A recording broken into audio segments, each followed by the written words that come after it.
कैसे हो बच्चों। उम्मीद है आप सभी बहुत खुश होंगे, प्रसन्न होंगे और लॉकडाउन का पालन कर रहे होंगे। बच्चों, लॉकडाउन के दिशा निर्देशों का पालन करना बहुत ज़रूरी है, क्योंकि ये दिशा निर्देश हमारी सरकार ने बहुत सोच समझ कर दिए हैं, जिससे इस बीमारी से लड़ा जा सके। ठीक है, तो आप सरकार के दिशा निर्देशों का पालन कीजिए और आपका मेरे चैनल श्री कुमार पाठशाला एनसीईआरटी हिंदी में स्वागत है। देखिए बच्चों, इस चैनल में आप हिंदी को एक नए रंग में, एक नए ढंग में, एक नए अंदाज में सीख रहे हैं। वैसे तो बहुत सारे चैनल उसकी भरमार है हमारे आसपास यूट्यूब पर। सवाल यह है कि हम हिंदी को किस रूप में सीखते, समझते, पढ़ते हैं। हिंदी एक विषय नहीं है। हिंदी एक तरह से हमारी संस्कृति का हिस्सा है। इसलिए जब आप मेरे साथ हिंदी को पढ़ते हैं तो एक नए रंग में पढ़ेंगे। सबसे बड़ी बात है, जब आप हिंदी को पढ़ेंगे मेरे साथ तो आपके अंदर भाषाई क्षमता विकसित होगी, यानी भाषा को कैसे प्रयोग करें, भाषा का यानी कैसे इस्तेमाल करें। साथ ही आपके अंदर अवलोकन क्षमता यानी कि जो ऑब्जर्वेशनल स्किल्स हैं वो डेवलप होंगी, क्रिटिकल थिंकिंग डेवलप होगी, समाज को देखने की एक जो दृष्टि है, नज़रिया है, वो आपका विकसित होगा। और हिंदी में ख़ास तौर से जब आप पढ़ते हैं कोई लिटरेचर का, कोई साहित्य का पाठ, तो उसका उद्देश्य सिर्फ ये नहीं होता कि हम प्रश्नों के उत्तर लिखेंगे या परीक्षा में अच्छे अंक प्राप्त करेंगे। सवाल है कि आपने उससे क्या सीखा, उस सीखे हुए संदेश को आपने कहाँ लागू किया। तो देखिए, इसी क्रम में हम आज आपके सामने लेकर आए हैं एनसीईआरटी हिंदी की जो कक्षा 7वीं की पुस्तक है वसंत। उस वसंत पुस्तक में एक पाठ है दादी माँ। इस दादी माँ पाठ को बहुत से बच्चे बहुत डिफ़िकल्ट मानते हैं, मुश्किल मानते हैं, कठिन शब्दावली है, बार बार वो बोलते हैं कि सर समझ नहीं आया। तो मैंने उनकी इसी शंकाओं को, यानी मुश्किलों को ध्यान में रखते हुए बहुत सरल तरीके से इस पाठ को, इस पाठ के संदेश को कुछ बिंदुओं में ढालने की कोशिश की है। उम्मीद है आप इसका पूरा पूरा फ़ायदा उठाएंगे। और वैसे भी आजकल लॉकडाउन में ऑनलाइन एजुकेशन का महत्व ज़्यादा बढ़ गया है, और वैसे भी आप आगे भी इसका फ़ायदा उठाते रहिए। इस चैनल से जुड़े रहिए, लाइक कीजिए, सब्सक्राइब कीजिए, क्योंकि ज्ञान बांटने से बढ़ता है। तो देखिए, दादी माँ पाठ जब आप पढ़ते हैं तो सबसे पहले आप देखिए इस पूरे पाठ के जो पूरे बिंदु हैं, मुख्य बिंदु, यानी पाठ को लिखने वाले ने क्यों लिखा, जब तक आप उस गहराई तक नहीं पहुँचते हैं तो आप अच्छी तरह से पाठ को समझ नहीं पाते। हो सकता है आप अच्छे अंक ले आएँ रट्टा मार के किसी तरीके से, लेकिन उस पाठ को लेकर के आपकी समझ जो है वो विकसित करने के लिए ज़रूरी है कि आप उसके मुख्य बिंदुओं को अच्छी तरह से समझ लें। तो देखिए, इसके मुख्य बिंदु क्या है, यानी कि लिखने वाले ने, जो इसके लेखक हैं शिव शिव प्रसाद सिंह, उन्होंने क्या लिखा है, क्या कहना चाहे। वो ग्रामीण संस्कृति को उजागर करना चाहते हैं। यानी इस पाठ के अंदर जो कल्चर है वो विलेज का कल्चर है, गांव की संस्कृति है। गांव में लोग किस तरह से बोलते हैं, किस तरह के रीति रिवाजों का पालन करते हैं, गांव की क्या समस्याएं होती हैं, गांव में क्या किस तरह से त्योहारों को मनाया जाता है, गांव की परंपराएं क्या हैं, इन सब बातों को इस पाठ में हम देख सकते हैं। इसी को उभारना भी इनका एक उद्देश्य है। फिर उसके बाद वो बड़े बुज़ुर्गों का हमारे जीवन में जो एक महत्व है उसको भी इसमें दिखाते हैं, आप इसको भी देखेंगे। फिर सामाजिक भेदभाव को भी दर्शाते हैं, यानी कि आज भी हमारे समाज में, हम कितने भी आधुनिक हो गए हैं, लेकिन आज भी हमारे समाज में जो छुआछूत, यानी कि जो अनटचेबिलिटी है, लोगों को छोटा मानना, हालांकि हमारे संविधान ने इसका सख्त विरोध किया है और ये कानूनन अपराध है, लेकिन अभी भी ये चीज़ें पाई जाती हैं। तो इन परंपराओं को जो गांव में अभी भी कहीं कहीं पाई जाती हैं, उसको भी लेखक इसमें दर्शा रहा है। अंत में एक विषय आता है इसके अंदर, जो बिंदु आता है अपनी आर्थिक सीमाओं की पहचान। लेखक हमसे इस पाठ के जरिए ये कहना चाहता है कि जब भी आप अपनी योजनाएं भविष्य के लिए बनाते हैं, कुछ भी खर्चा करते हैं, चाहे आपके यहाँ शादी हो या कोई भी कार्य करते हैं, कहीं भी यात्रा की योजना बनाते हैं, नहीं अपने जीवन में किसी भी प्रकार की जब भी आप कोई योजना बनाते हैं तो ज़रूरी है कि आप अपनी आर्थिक सीमाओं की पहचान कर लें। अब अर्थ क्या है इसका, इसका अर्थ है कि आपकी खर्च करने की क्षमता क्या है, आपके पास कितना पैसा है, आप उसी हिसाब से योजना बनाएं। आपने सुना होगा, हमारे बड़े बुजुर्ग कहते हैं, कई पाठ में, कई पुस्तकों में, कई लेखकों के, कभी अपने शिक्षकों से, शिक्षिकाओं से आपने सुना होगा जब कहते हैं जितनी चादर हो उतना ही पैर फैलाना चाहिए, अर्थात जितनी आपकी खर्च करने की क्षमता हो उतनी ही आपको योजना बनानी चाहिए। यदि खर्च करने की क्षमता आपकी 100 रुपये है और आपने योजना बना ली है 150 रुपये की, तो अतिरिक्त 50 रुपये आपको कहीं ना कहीं से उधार लेने पड़ेंगे, और उधार लेंगे तो आप अपने लिए मुश्किलें खड़ी करेंगे। हमेशा योजना उतनी बनाएं जितना आप खर्च कर सकते हैं, जितने आपके पास पैसे हों। ठीक है, तो ये मुख्य बिंदुओं को आपको ध्यान रखना है यदि आप इस पाठ को अच्छे से समझना और समझाना चाहते हैं और अच्छे अंक लाने के साथ साथ अपनी एक समझ को विकसित करना चाहते हैं। तो आगे बढ़ते हैं, इस पाठ को पढ़ते हैं अब हम और देखते हैं ये इन बिंदुओं को हम कहाँ कहाँ ढूंढ सकते हैं। पाठ जब शुरू होता है तो लेखक इस पाठ को अपनी कहानी के रूप में प्रस्तुत करता है, यानी कि इस कहानी का एक कैरेक्टर, एक पात्र लेखक स्वयं है, वो अपनी कहानी सुनाता है। लेखक इस समय शहर में है और अचानक उसके बड़े भाई का पत्र उसके हाथ में आता है और उस पत्र को पढ़ना शुरू करता है, और उस पत्र को पढ़ते पढ़ते उसे दादी माँ की याद आ जाती, क्योंकि दादी माँ के बारे में ही वो पत्र होता है। आपने फिल्मों में भी देखा होगा कि पत्र आया और कहानी शुरू हो गई, कहानी फ्लैशबैक में बैकग्राउंड में चली गई, पिछली ज़िंदगी के बारे में याद करने लगा। कुछ ऐसी ही कहानी यहाँ पे शुरू होती है।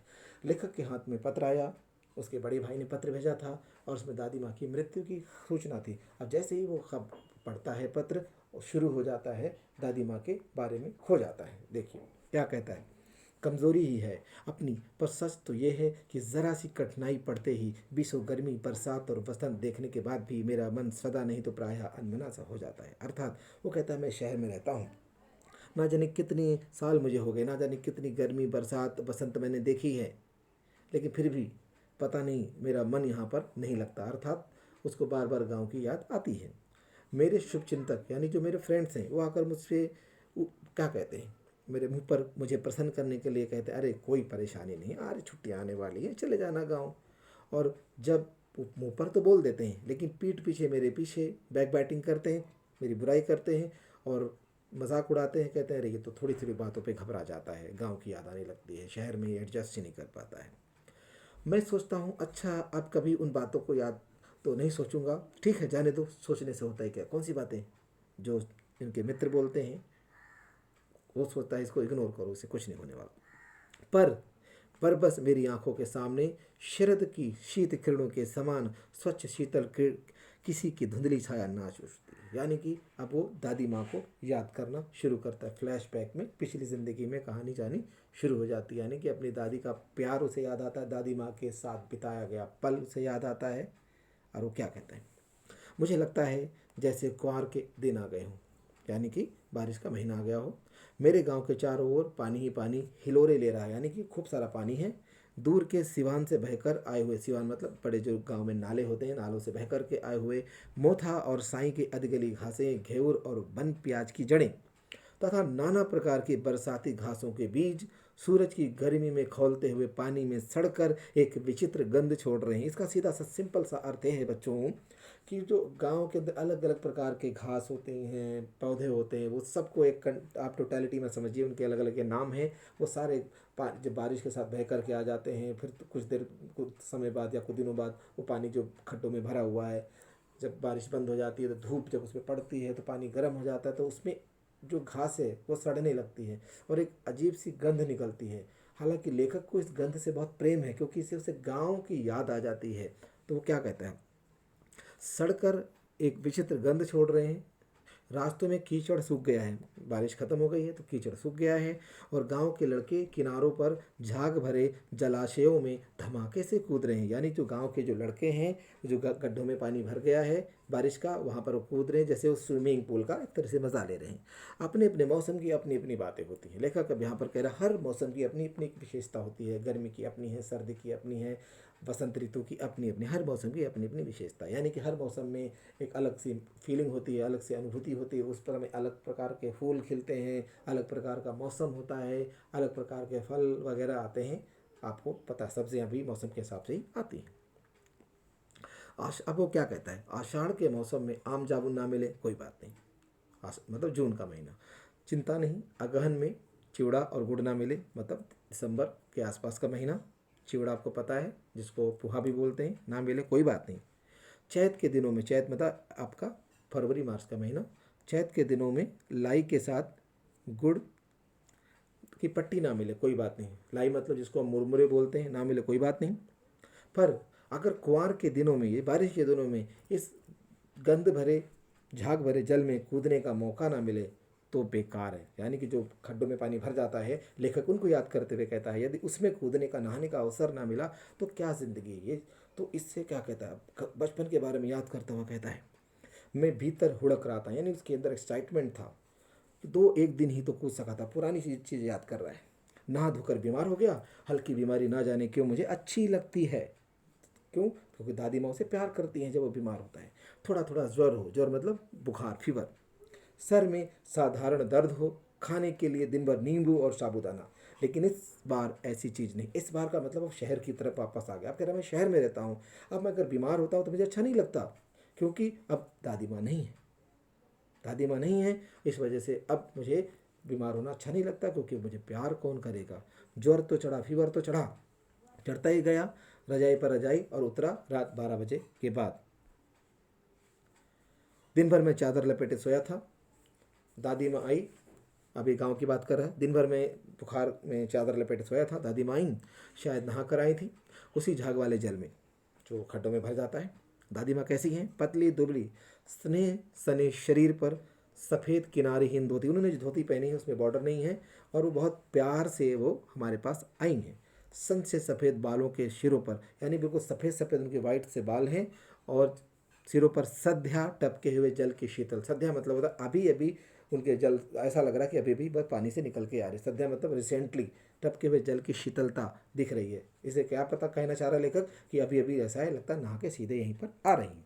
आते ही उन्होंने सर छुआ, पेट छुआ, आंचल की गांठ यानी अपनी साड़ी में कोने पर उन्होंने कुछ बांध के रखा था उसको खोला, और किसी अदृश्य शक्तिधारी के चबूतरे की मिट्टी मुंह में डाली और माथे पर लगाई। जैसे कुछ वो लाई थी उसमें बांध करके अपनी साड़ी के कोने में, और उन्होंने ला करके कोई मेरे माथे पर लगा दी, थोड़ी मुंह पर डाल दी। जैसे कि गांव में मान्यता होती है, जैसे कि दरगाह पे जाते हैं, किसी तांत्रिक के पास जाते हैं, गांव की अपनी परंपराएं होती हैं, वहाँ से शायद वो कुछ ऐसा कुछ लाई थी जिससे उन्हें विश्वास था कि मेरा ये बच्चा ठीक हो जाएगा। वही ला करके उन्होंने मुझे मुंह में डाल दी, थोड़ी पेट में लगा दी, माथे पर लगाई। दिन रात चारपाई के पास बैठी रहती थी, कभी पंखा हिलाती, कभी जलते हुए हाथ पैर कपड़े से सहलाती, सर पर दालचीनी का लेप कर, दालचीनी एक मसाला होता है जो एक लकड़ी होती है जो खाने पीने में भी, खाने में काम आती है, उसको लेप करके उसका पेस्ट बना के मेरे लगाती थी।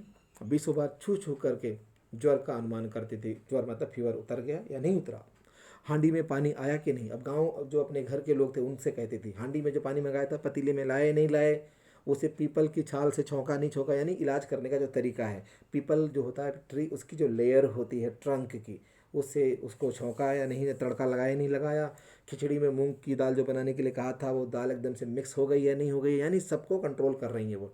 कोई बीमार के घर में सीधे बाहर से तो आकर नहीं चला गया, यानी कोई बाहर से सीधा अंदर तो नहीं आ गया बिना हाथ पैर धोए। गांव में भी अभी भी होता है, जो बड़े बुजुर्ग होते हैं इसका बहुत खास तौर से ध्यान रखते हैं कि कोई किचन में चप्पल पहन के ना जाए, बाहर की चप्पल पहन के अंदर ना आए, यानी कि साफ़ सफाई का ध्यान रखना चाहिए। आज भी आपको पता है लॉकडाउन के दौरान भी इस बात का खास तौर से ध्यान रखा जा रहा है कि आप सभी जानते हैं कि हाथ धोने चाहिए, बाहर के व्यक्ति को अंदर आना मना है, और कोई डिलीवरी वाला भी आता है तो आप अच्छी तरह से चीज़ों को हाथ धो करके इस्तेमाल कर रहे हैं। यानी कि गांव के लोग इन सब चीज़ों का बहुत पहले से इस्तेमाल करते आ रहे हैं। हम बेशक उसको कहते हैं क्यों इतना करते हैं, लेकिन अब हमें इसका अर्थ समझ में आ रहा है, यानी कि हमसे अधिक समझदार थे वो लोग।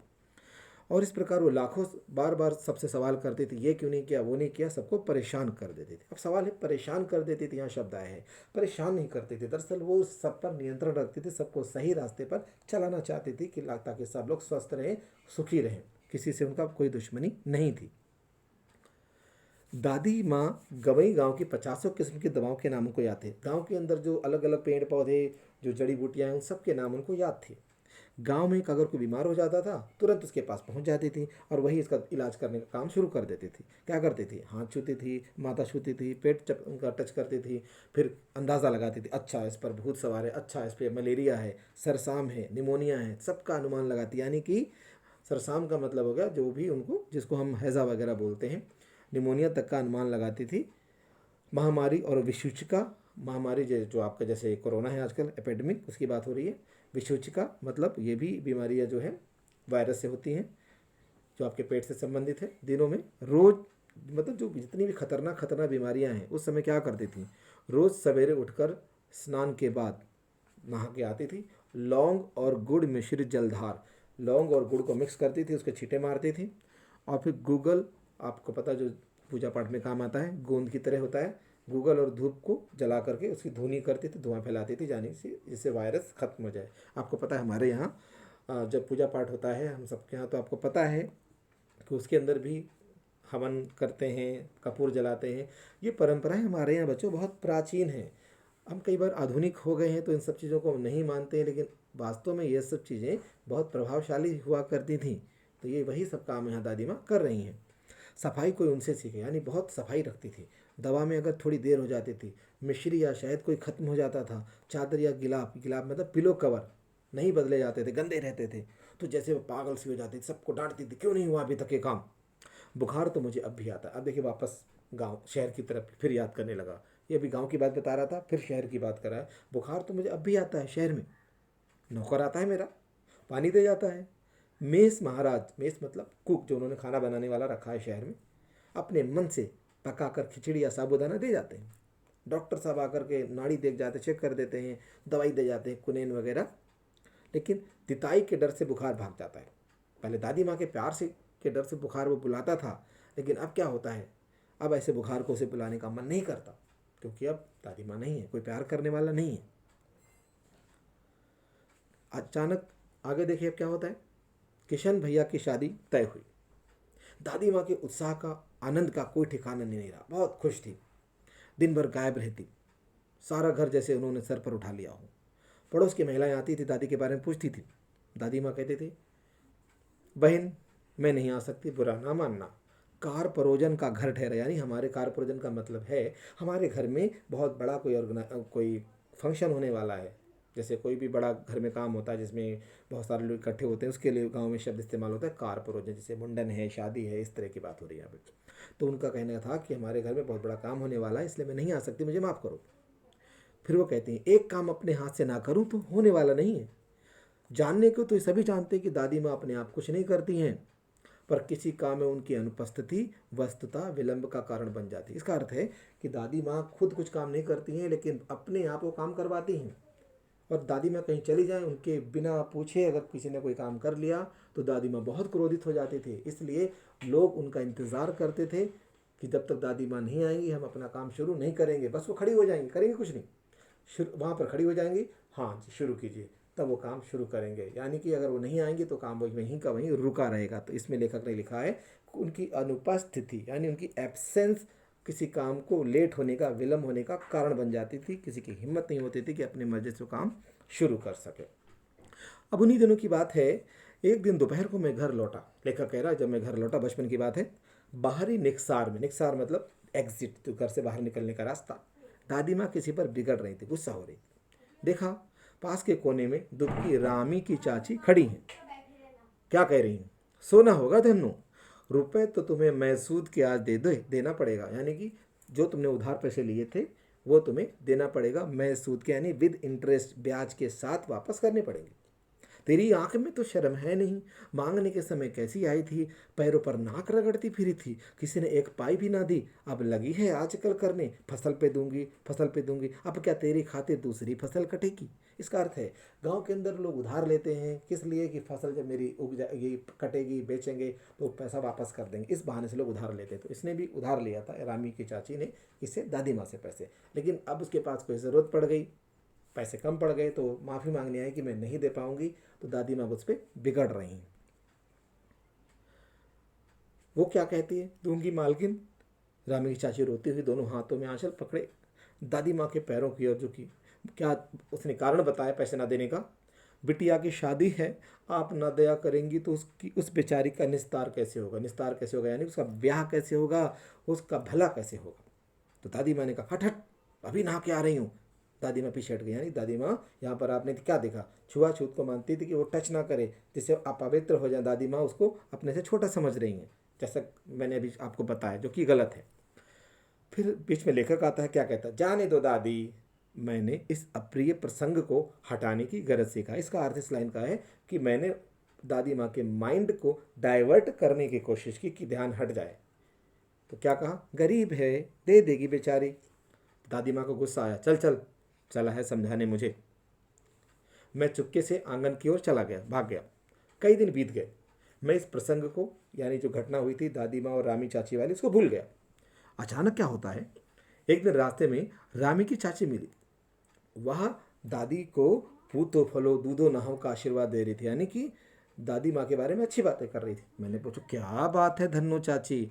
तो उसने विह्वल होकर के, बहुत विह्वल मतलब होता है बच्चों इमोशनल होकर कहा, उरिन हो गई बेटा, भगवान भला करे हमारी मालकिन का। उरिन का मतलब है कर्ज मुक्त हो गई, जो उन्होंने दिया था वो सब उन्होंने माफ़ कर दिया, यानी मुझ पर जो उधार था वो उन्होंने छोड़ दिया। भगवान भला करे हमारी मालकिन का, मालकिन मतलब दादी माँ की बात कर रही है। कल ही आई थी, पीछे का सारा रुपया छोड़ दिया, ऊपर से 10 रुपये का नोट भी और दे गई और बोली देखना धन्नो, जैसे तेरी बेटी वैसे मेरी, 10-5 रुपये के लिए जग हंसाई ना हो। देवता है बेटा, देवता। किसको बोल रही है? दादी माँ के बारे में बोली। दादी माँ जो है, मेरी मालकिन जो है, देवता है देवता। अब ये जो आपने इंसिडेंट देखा, इससे आपको एक पॉइंट में बताता हूँ, इससे आपको पता चलता है दादी माँ का जो स्वभाव है एकदम नारियल की तरह था। ऊपर से दादी माँ कठोर थी, लेकिन अंदर से बहुत मुलायम थी। उनके अंदर लोगों के लिए दया थी। इसलिए पहले तो डांट रही थी रामी की चाची को, बाद में पुराना पैसा भी माफ़ कर दिया, ऊपर से 10 रुपये और दे दिए कि चलो जैसे तुम्हारी बेटी वैसे मेरी बेटी, तुम्हारी बेइज्जती नहीं होना चाहिए, ये लो। यानी कि ऊपर से कठोर जरूर थी, लेकिन अंदर से बहुत रहम दिल थी। उनके मन में दूसरों के लिए दया थी। आगे देखते हैं बच्चों।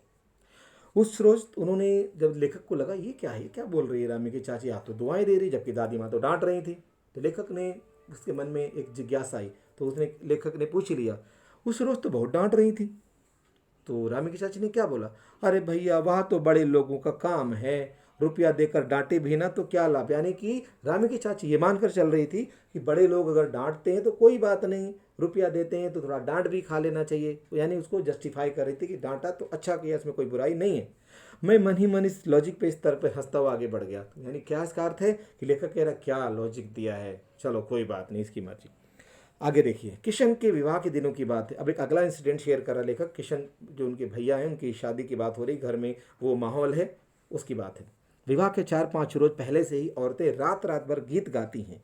विवाह की रात को अभिनय होता है। अभिनय मतलब होता है बच्चों एक्टिंग करना। ये प्रायः एक कथा हुआ, प्रायः का अर्थ होता है अक्सर एक ही स्टोरी होती है, सारी गांव की महिलाएं वही करती हैं बार बार। उसमें क्या दिखाते हैं कि शादी से लेकर पुत्र के, बच्चों के जन्म तक की पूरी कहानी होती है। इसमें विवाह से लेकर के पुत्र उत्पत्ति तक के सभी दृश्य सीन दिखाए जाते हैं।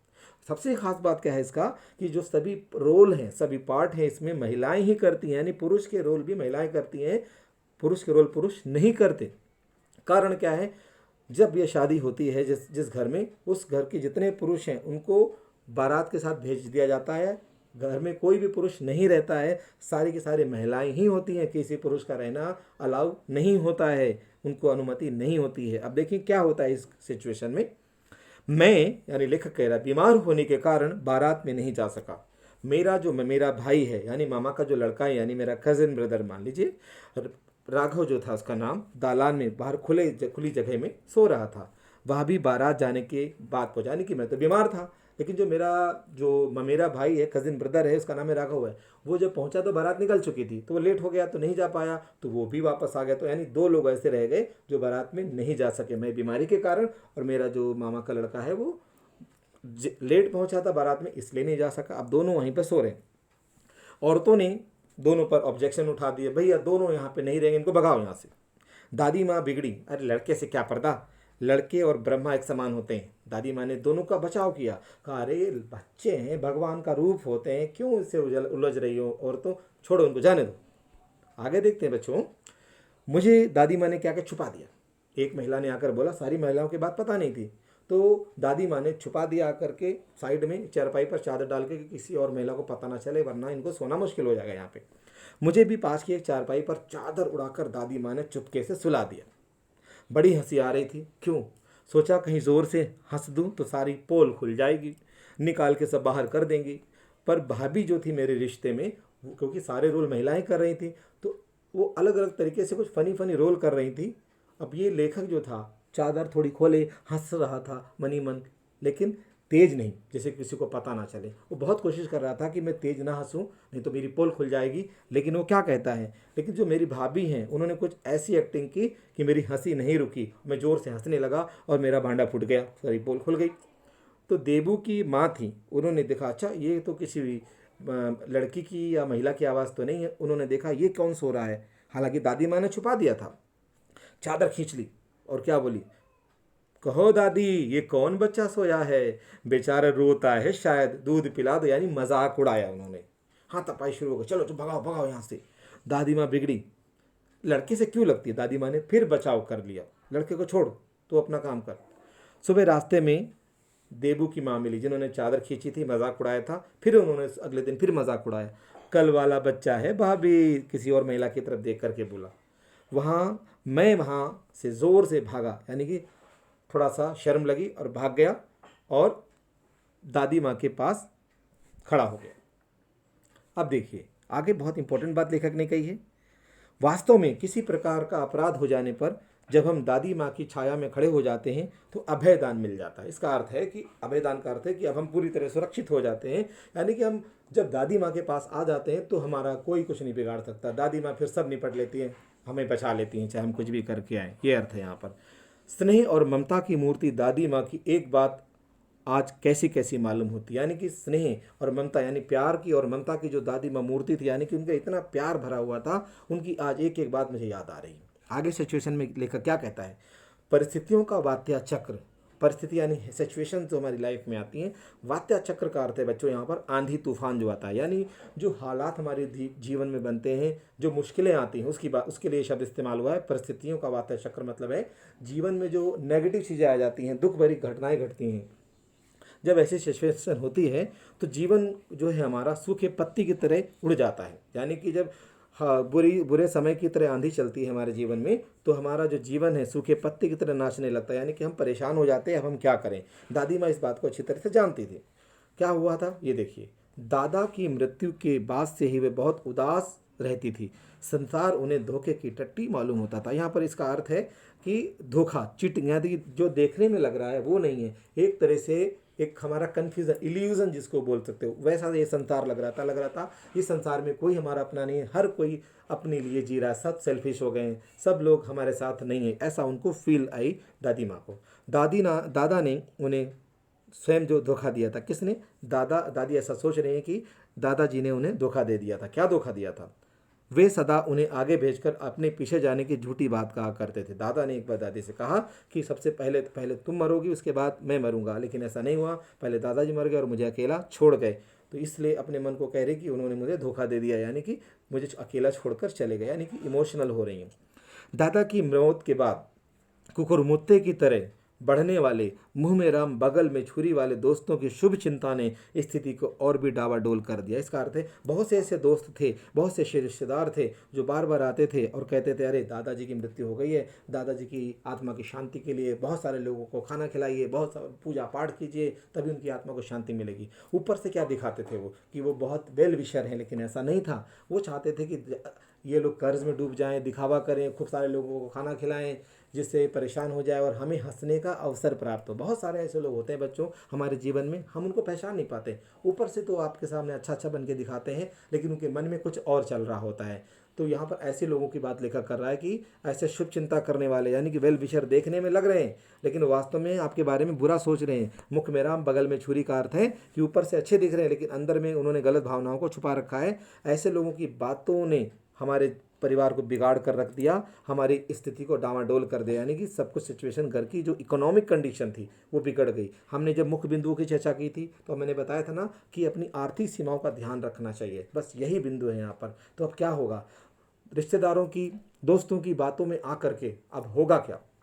दादा के श्राद्ध में दादी माँ के मना करने पर भी पिताजी ने अतुल संपत्ति खर्च कर दी, बहुत सारा पैसा खर्च कर दिया। वो पैसा घर का नहीं था, यानी कि उस पैसे को उन्होंने उधार लिया था।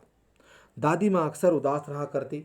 माघ के दिन थे, यानी ठंड का ज़बरदस्त, आपका दिसंबर जनवरी का महीना था, ठंड बहुत पड़ रही थी, कड़ाके का जाड़ा पड़ रहा था। जाड़ा मतलब होता है सर्दी, ठंड का महीना। पछुआ का सन्नाटा, यानी जो पश्चिम से हवा चलती है उसकी बात हो रही, बहुत ठंडी। पछुआ का सन्नाटा और पाले की शीत हड्डियों में घुसी पड़ती। अब इसका अर्थ क्या है? शीत मतलब ठंडक, हड्डियों में। तो इतना जाड़ा पड़ रहा हो रहा था, इतनी ठंड हो रही थी कि ऐसा लग रहा था ये ठंड हमारी हड्डियों में घुसी जा रही है। यानी इस कहने का अर्थ क्या है लेखक का, कि बहुत ज़्यादा ही ठंड पड़ रही थी। शाम को क्या देखा? दादी माँ गीली धोती पहने कोने वाले घर में एक संदूक पर, बॉक्स पर दिया जलाए हाथ जोड़कर बैठी। उनकी स्नेह कातर आंखों में मैंने आंसू कभी नहीं देखे थे। स्नेह कातर मतलब प्रेम भरी आंखों में मैंने आंसू कभी नहीं देखे थे। मैं चुपके से जाकर उनके पास बैठ गया। दादी माँ को बात पता नहीं। मैं बहुत देर तक मन मारे चुपचाप उनके पास बैठा रहा। उन्होंने आंखें खोली, मेरी तरफ देखा। लेखक ने कहा, दादी माँ, धीरे से कहा लेखक ने। दादी ने क्या कहा? क्या है रे, तू यहाँ क्यों बैठ गया?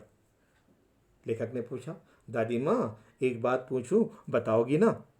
मैंने उनकी स्नेहपूर्ण आंखों की ओर देखा। यानी लेखक कहता, मैंने उनकी प्यार भरी आंखों की तरफ देखा। क्या है, पूछ। तुम रोती थी? दादी माँ मुस्कुराई, बात को डाइवर्ट कर दिया। डाइवर्ट करते हुए क्या कहा? पागल, तूने अभी खाना भी नहीं खाया, चल चल। फिर लेखक ने दोबारा बोला, धोती तो बदल लो दादी माँ, मैंने कहा, यानी लेखक ने कहा। दादी ने जवाब दिया, मुझे सर्दी गर्मी नहीं लगती बेटा। वे मुझे खींचती हुई रसोई की तरफ ले गए, किचन की तरफ खाना खिलाने के लिए। सुबह मैंने देखा चारपाई पर बैठे पिताजी और किशन भैया मन मारे कुछ सोच रहे हैं। यानी मुझे कुछ समझ नहीं आ रहा क्या सोच रहे हैं, क्या कह रहे हैं। दूसरा चारा ही क्या है, दूसरा ऑप्शन ही क्या है? बाबू बोले, रुपया कोई देता नहीं, कितनों के तो अभी पिछले ही बाकी हैं। देखिए, इन्होंने बहुत सारा रुपया उधार लेकर के दादाजी के श्राद्ध में जो खर्च किया था, अब वो लोग वापस मांग रहे हैं। अब ये डिस्कशन चल रही है, चर्चा चल रही है कि कैसे उस पैसे को वापस करें। परेशान हो रहे हैं, रोने को आ गए। दादी माँ तभी वहाँ पर पहुँचती हैं और क्या कहते हैं, रोता क्यों है रे? दादी माँ ने उनका माथा सहलाते हुए, भैया का माथा सहलाते हुए कहा, मैं तो अभी हूँ ही, मैं जिंदा हूँ, चिंता मत करो मेरे रहते हुए। उन्होंने संदूक बॉक्स खोलकर एक चमकती सी चीज़ निकाली, सोने का कंगन। तेरे दादाजी ने ये कंगन मुझे इसी दिन के लिए तो पहनाया था। यानी कि ये कंगन जो सोने का है, इसी दिन के लिए, इसी दिन का मतलब है मुसीबत में ही काम आएगा। और आज मुसीबत है, ये ले ले जा। उनका गला भर आया। इमोशनल हो, गला भराने का मतलब है अपनी अपनी ख़ास चीज़ जब किसी को आप देते हैं, जो उससे आपका जुड़ाव होता है, अटैचमेंट होता है, तो आप बहुत इमोशनल हो जाते हैं। वही दादी माँ यहाँ पर बहुत भावुक हो रही थी, इमोशनल हो रही थी। मैंने इसे पहना नहीं, दादी माँ ने कहा, मैंने इसे पहना नहीं, इसे सहेज कर संभाल कर रखती आई हूँ। ये उनके वंश की निशानी है, ख़ानदान की निशानी। किसके? उनके मतलब दादाजी के ख़ानदान की निशानी है। उन्होंने आंसू पोंछ कर कहा। अब लास्ट वाली लाइन बच्चों ध्यान से सुनना है। ये पुराने लोग आगा पीछा सब सोच लेते थे बेटा। इसका अर्थ है कि जो पुराने लोग थे, बहुत योजना बना के, बहुत प्लानिंग से काम करते थे। सोना चांदी, कैश, रुपया, पैसा बचा कर रखते थे, ताकि आने वाले समय में कोई परेशानी ना हो, किसी के सामने हाथ ना फैलाना पड़े। आजकल की तरह क्या होता है कि हम क्रेडिट कार्ड भी ले लेते हैं। क्रेडिट कार्ड क्या है बच्चों? भविष्य में जो हमारी इनकम होगी, भविष्य में जो कमाएंगे, उसे हम प्रेजेंट में खर्च कर देते हैं और फिर हम मुश्किलों में पड़ जाते हैं। ऐसा लगता है क्रेडिट कार्ड हमें फ्री में दे रहा है, फ्री में कोई नहीं देता। लेकिन हम क्रेडिट कार्ड के जरिए उन चीज़ों को भी खरीद लेते हैं जिसकी हमें ज़रूरत नहीं होती है, क्योंकि हमें लगता है बाद में पे करना है। लेकिन आपको पता होना चाहिए, पुराने समय में कोई नहीं था क्रेडिट कार्ड वगैरह, तभी हमारा जीवन इतनी आसानी से चलता था। यानी कि उनको पता होता था कि हमारी ज़रूरतें क्या हैं, हमें उन ज़रूरतों को कैसे पूरा करना है। तो इसीलिए दादी माँ ने कहा कि जो पुराने लोग थे, अपनी प्लानिंग करके चलते थे, अपनी आगे पीछे की सारी बातों को सोच कर ही चलते थे। आगे देखते हैं बच्चों। सचमुच मुझे दादी माँ शाप भ्रष्ट देवी सी लगी। इसका अर्थ क्या है? लेखक अपना कंक्लूजन देते हुए कहता है, निष्कर्ष देते हुए कहता है कि दादी माँ की इतनी बातों को याद करके मैं ये कह सकता हूँ कि दादी माँ एक ऐसी इंसान थी जो बहुत अच्छी देवी होते हुए भी उनके साथ बुरा होता रहा। यानी कि ऐसी देवी जो दुखों में फंसी रही है। धुंधली छाया विलीन हो गई। अब इस लाइन का अर्थ क्या है? दादी माँ की मृत्यु हो गई। खत हाथ में, लेटर हाथ में, याद कर रहा है और वो एंड में आ गया, वापस पास्ट से प्रेजेंट में आता है। तो धुंधली छाया विलीन हो गई, इस लाइन का अर्थ है दादी माँ की मृत्यु हो गई। मैंने देखा दिन काफ़ी चढ़ आया है। अब ये वहाँ की बात कर रहा है, शहर की, यानी कि पास्ट से निकल के प्रेजेंट टाइम की बात कर रहा है। मैंने देखा दिन काफ़ी चढ़ा है, यानी काफ़ी दिन हो गया है। पास के लंबे खजूर के पेड़ से उड़कर एक कौवा अपनी घिनौनी काली पंखे फैलाकर मेरी खिड़की पर आकर बैठ गया। इसका अर्थ क्या है कि ऐसा लग रहा है कि एक, जिससे कौवे को, आपको पता है संदेश लाते हैं, कौवे बोलते हैं, इससे लगता है कोई आने वाला है। तो उस कौवे को देख करके ऐसा लग रहा था कि दादी माँ की मृत्यु का जैसे वो संदेश लेकर आया, इसलिए लेखक ने ऐसा यहाँ पर लिखा है। हाथ में अब भी किशन भैया का पत्र कांप रहा था। हाथ में अब भी किशन भैया का पत्र कांप रहा था। काली काली काली चींटियों सी कतारें धूमिल हो रही हैं। अब काली चींटियाँ नहीं यहाँ पर, जो उस पत्र में लिखा हुआ है उसको लेखक ने उसके लिए सिमिली का इस्तेमाल किया, उपमा अलंकार का इस्तेमाल किया है। ऐसा लग रहा है कि वो जो लिखा हुआ है उसको लेखक ने कहा कि अब वो धूमिल हो रही है, यानी कि अब मैं उसको भूलता जा रहा हूँ। जो पढ़ रहा था वो पास्ट से वो क्योंकि प्रेजेंट की तरफ आ रहा है, ऐसा लग रहा है कि वो सब चीज़ें अब वापस जारी खत्म हो रही हैं, पास्ट की तरफ से निकल के प्रेजेंट टाइम में वापस आ रहा है। इसलिए उसने लिखा काली काली सी कतारें धूमिल हो रही हैं। लेट कतार नहीं, ये सेंटेंस की बात हो रही है। आंखों पर विश्वास नहीं होता, मन बार बार अपने से ही पूछ बैठता है, क्या सचमुच दादी माँ नहीं रही? उसे विश्वास नहीं होता है, ऐसा लगता है कि दादी माँ अभी भी आसपास हैं, दादी माँ की मृत्यु नहीं हो सकती है। वास्तव में उसे दादी माँ से बहुत ज़्यादा लगाव था। इस कहानी से हमें यही निष्कर्ष निकलता है कि लेखक को अपनी दादी माँ से बहुत ज़्यादा प्रेम था। दादी माँ से उस जैसे जब वो बिछड़ गया है, दादी माँ की मृत्यु की खबर सुनी है, वो बहुत परेशान हो गया है। उसे लगा कि उसका सब कुछ लुट गया, इसलिए वो अपनी दादी माँ के साथ अपने बचपन की ओर लौट गया। दादी माँ के साथ जो जो घटनाएं घटी थी, उसके साथ में दादी माँ का प्यार, जो भी उनसे जुड़े अनुभव थे दादी माँ के साथ, लेखक उन सबको वो याद करता है और उन्हीं घटनाओं को इस कहानी में लिखता है। इसलिए इस कहानी का शीर्षक दादी माँ लिखा है, यानी कि ये जो शीर्षक है दादी माँ, इस लेखक के मन में जो दादी के प्रति, अपनी दादी के प्रति जो प्यार है, प्रेम भरा हुआ है, वही इस पाठ में उसने दिखाया है। आगे देखते हैं। ये कुछ अभ्यास प्रश्न है बच्चों, ये आप इसमें कर लेंगे अपने पास। लेखक को अपनी दादी माँ की याद के साथ बचपन की किन किन बातों की याद आ जाती है, इसमें सारी बातें आप लिखेंगे। दादी माँ उसका ख्याल रखती थी, चाहे बुखार वाली बात हो, चाहे वो महिलाओं के बीच में जब लेखक सो रहा था तो महिलाओं ने उसको निकालने की बात कही। बहुत सारे इंसिडेंट को पॉइंट टू पॉइंट यहाँ पर लिखेंगे। वीडियो को आप बार बार सुने, बार बार सुने, समझें। बहुत विस्तार से मैंने इसको समझाया, पूरा समय दिया है। मैंने इसको 2 पार्ट में डिवाइड ना करके एक ही, चाहे थोड़ा वीडियो बड़ा बन गया है, लेकिन मेरा पूरा प्रयास रहा है कि आप अच्छी तरह समझ लें और अच्छे अंक प्राप्त करें। पाठ को अपने हिसाब से आप बहुत और बातें भी इसमें जोड़ सकते हैं। दादा की मृत्यु के बाद लेखक के घर की आर्थिक स्थिति खराब क्यों हो गई? आपको याद होगा शुरू में मैंने बहुत सारे पॉइंट्स डिस्कस किए कि उसी से रिलेटेड है, क्योंकि उन्होंने क्या किया, उन्होंने अपनी आर्थिक सीमाओं का ध्यान नहीं रखा, जितना था उससे ज़्यादा खर्च किया और ज़्यादा खर्च करने के लिए उन्होंने उधार लिया, इसलिए उनकी आर्थिक स्थिति खराब हो गई। दादी माँ के स्वभाव का कौन सा पक्ष आपको सबसे अच्छा लगता है और क्यों? जो मैंने आपको बताया था बीच में कि दादी माँ का स्वभाव नारियल की तरह है, ऊपर से तो कठोर है लेकिन अंदर से बिल्कुल नारियल की तरह मुलायम है। ऊपर से उन्होंने रामी के चाची को डांटा, भला बुरा कहा, लेकिन बाद में मदद भी की। ये आप पॉइंट्स देखिए। सबकी देखभाल करती थी, पूरे गांव में मशहूर थी, किसी की बीमारी होती तुरंत दादी माँ उसका इलाज करने पहुंच जाती थी, यानी सबकी देखभाल करती थी। उनके मन में सबके लिए प्रेम भाव था, ये आप ध्यान रखें। अपने लिए नहीं सोचती थी, हमेशा दूसरों के लिए सोचती थी। कंगन दे देती हैं, देखिए आपने पढ़ा पाठ में, इतनी उनके लिए कीमती चीज़ थी, उनके पति की निशानी थी, लेकिन उन्होंने तुरंत अपने बच्चों को दे दिया कि परेशान मत हो, अपनी समस्याओं से निकल जाओ, मैं तुम्हारा दुख नहीं देख सकती। बहुत सारे पॉइंट हैं बेटा इसमें लिखने के लिए। आपने इस कहानी में महीनों के नाम पढ़े, जैसे कुंवार, आषाढ़, माघ। इन महीनों में मौसम कैसा रहता है? अब आपको ये अपने आप करना है, अच्छी तरह से समझ के करना है, अपने माता पिता से चर्चा करने के बाद करना है।